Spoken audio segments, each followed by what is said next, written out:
It's good to see you guys. Way disappointing game. Very frustrated and gutted. Really was not anticipating that. Really didn't see that. The locker rooms is tough. A lot of guys frustrated and angry, and I'm right there with them. And so I thought in the start of the game, I thought that defensively, for the most part, we had 11 guys being where the 11 guys needed to be. I thought the times that we had 10 out of the 11, that's where you saw the touchdown runs. Utah is very much an option offense where there'd be a quarterback run going this way and there's a running back run going this way. And so all 11 that you got are counted to be where they need to be. And, I thought first half we were close. Those long runs are not acceptable. Tried to get them fixed. Third quarter was more of the same. And then the fourth quarter, just the pressure of all of it was too much for us. I thought offensively we were able to run the ball early in the game. And I thought that pushed Utah into single high defense, which they want to be anyways, and to zero blitz. Typically Utah is a 70% man-free team. They were probably 30% in this game. They were heavy zero. I saw more zero blitz in this game than we had seen really throughout the year. So a lot of one-on-one opportunities, and we're able to make completions on some of those, and then others we missed. And in games like this, we have to make those, whether it's the catch or it's the throw. I thought the inconsistency on offense in terms of scoring touchdowns would affect us, and it did. Take any questions you guys got. Dave, you mentioned it's disappointing. Things seemed to bubble over in the fourth quarter. We got a little chippy. Mm-hmm.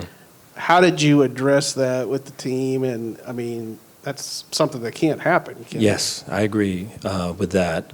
I went out on the field from all the ones that I saw. And, I think guys are frustrated. It's not an excuse. We have to be able to handle all of that, the emotions that come with losing or winning better. And we can't do anything that would hurt the team. And so I'm disappointed in that. And, that's something that I talked to the team about, and that's something that generally we do a good job with. So disappointed that showed up tonight. Coach, you said that, you didn't see this coming. So coming off the bye week, what are you most disappointed by what you saw on the field, especially coming after the bye week? Our level of execution. I thought that, defensively we had one call. We had one defense that we played. There's some change-ups in the front, but really we played quarters coverage the entire game just about. And, we've got to be able to execute. And there's things when the tight ends are together, when the tight ends are apart, when the back's offset too and away.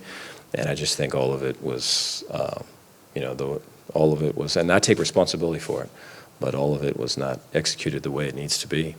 I think the style of their offense, if you're not where you need to be, it hits.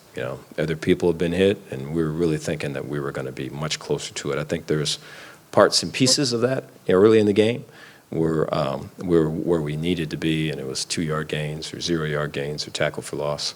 But there has to be so much more consistency there.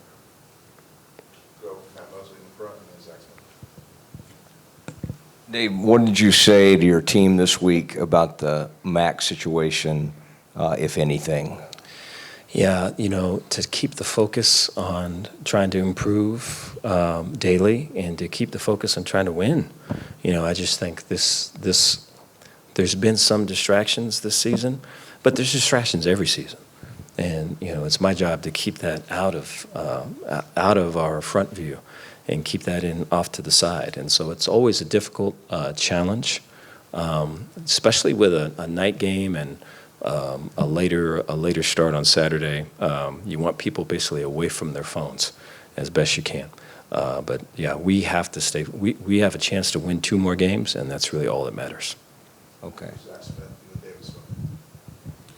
Coach, that frustrating, disappointing feeling has been maybe a common feeling in these after a few games. How much harder is it after a game like this to tell the guys to get their heads up and keep going when there's only 2 games left in the season? Yeah, I think anytime you lose, you get gutted. I think anytime you get the ball run on you, you're probably gutted more. I thought that, there's leaders on our team that just don't accept it and are not going to stand for it and are going to fight. And so when I talk to the team, it's, hey, we need to stay together. Our leaders, we need to be able to push to make sure that they lead. Right? If there's guys that ain't doing it, I'm going to see it, and you ain't going to be a part of it. We're going to finish these last two the right way. With Jerry and then Parker, and then we'll go back to Smokey. Dave, you talked about having the running game going early. Was there maybe too much asked of Sawyer today? I think he threw 58 passes for the game.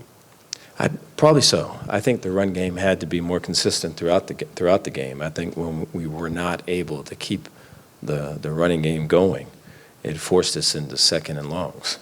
And, we go for it on fourth down so much that you try to get to a number on third down to where you can sneak a run in there and be able to go for it on fourth down. But our inability to get runs on first down put in a long second down to where now we're throwing. I think initially there were some runs again, so run, and we weren't getting anything. We ended up having to throw it too much. That's about the time the score got away defensively too. Dave, you mentioned kind of how disappointed this might have been with the fan turnout too, and the energy that was in the stadium. Now, as you look ahead towards bowl eligibility, how imperative is that you guys hit that mark? And what are you kind of telling the team in terms of how to finish strong, like you mentioned? Yeah, I look at our senior class. I look at guys that have been through some adversity, guys that I have so much respect for, and guys that I have seen through good times, bad times, that I have seen persevere, that I have seen take criticism and humble themselves and grow and be better for it. I've seen guys that have turned their life over to Christ, or guys that never really liked to study and are studying and doing great in school, and just the maturity of all of it. They deserve better than this. They deserve better than this. And so I'm just frustrated with myself. I can't give it to them right now. We've got 2 more games to get that done. Dave, you talk about bowl eligibility. Mac is out of the picture, at least it appears for now, and maybe long term. What have you been told? You're under contract, but it's an every other year thing, and then you got a class to sign, a year to finish. What have you been told about what you need to do and what your future is? Yeah, our focus is just trying to win this next one, and after we win this next, versus a really good team, and then after this next one, trying to win the one after that, and just try to be able to show improvement and some excitement on winning and get it and have it be consistent. And so really our focus is only that. I think whether it's the noise or it's the distraction or it's the whatever it is, right? We have to keep that on the outside and be focused on improving. A fair amount of improving needs to be done. Coach, you always talk about how great the practices are and the belief in this team and how it's a lot of talent. But with the frustration brewing and like the fans being upset, why should the fans for the final 2 games still have belief in this team and still have belief in you? Yeah, I feel like the leaders of this team are guys that are winners and guys that really want to win, and winning is important, and guys that sacrifice. I mean, I know Josh Cameron was up here. You saw Josh's game today and just the effort that he had and just the energy that he had through when early in the game to late in the game. And, Josh is a leader, and he's going to bring people with him. Bryson Washington's in the same boat. There's guys that Devin Bobby is incredibly frustrated. I know Devin's going to come on fire tomorrow. And so there's guys that it means so much, and their sacrifice is only going to increase because they're doing it for their brothers.